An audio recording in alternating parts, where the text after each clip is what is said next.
আজ সকালবেলা কিছু ঘটনা যেটা সবাইকে শেয়ার না করে পারলাম না। আমি ছোট একটা ভিডিও পাঠিয়েছিলাম সবার জন্য।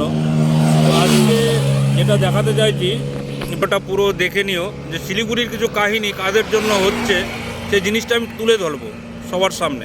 সবাই একটু দেখে মন্তব্য করো কেমন লাগলো।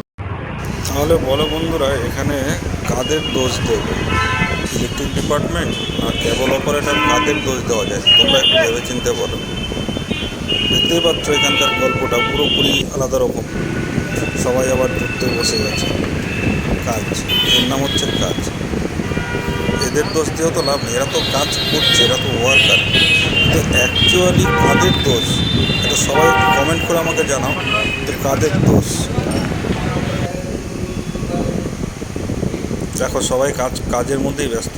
তো যাই হোক, সবাই কমেন্ট করে জানাও যে কাদের দোষ বা কী আছে, কিসের জন্য হচ্ছে।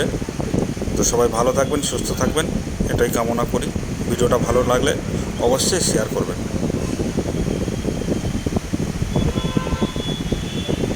দেখে যাও, সবাই কাজ করছে আলাদাভাবে, আলাদা একটা মনোযোগ দিয়ে, মনোযোগ সহকারে কিভাবে কি করা যায়। সকাল সকালের ঘটনা এটা, যে হয়ে গেল একটা ইনসিডেন্ট। এরকম কোনো নেটওয়ার্ক নেই যে সেই নেটওয়ার্ক ডাউন হয়নি, সব ধরনের নেটওয়ার্ক এখানে আজকে ডাউন, পুরোপুরি ডাউন। মানে আগুনে পুরো ছারখার। সব নেটওয়ার্কের লোক এখানে রয়েছে, তারা কাজ করছে, একে অপরের সাহায্যও করছে।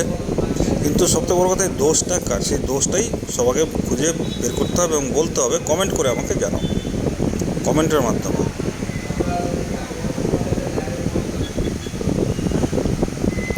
সবাই ছুটোছুটি করছে কীভাবে কী করা যায়, বুঝতে পারছো সবাই?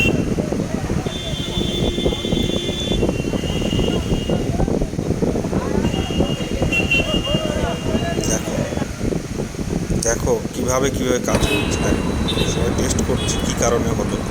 পুরো আগুনে পুরো ছারখার হয়ে গেছে। একটা ইলেকট্রিক পোল জ্বলে যাওয়া মানে বিশাল ব্যাপার।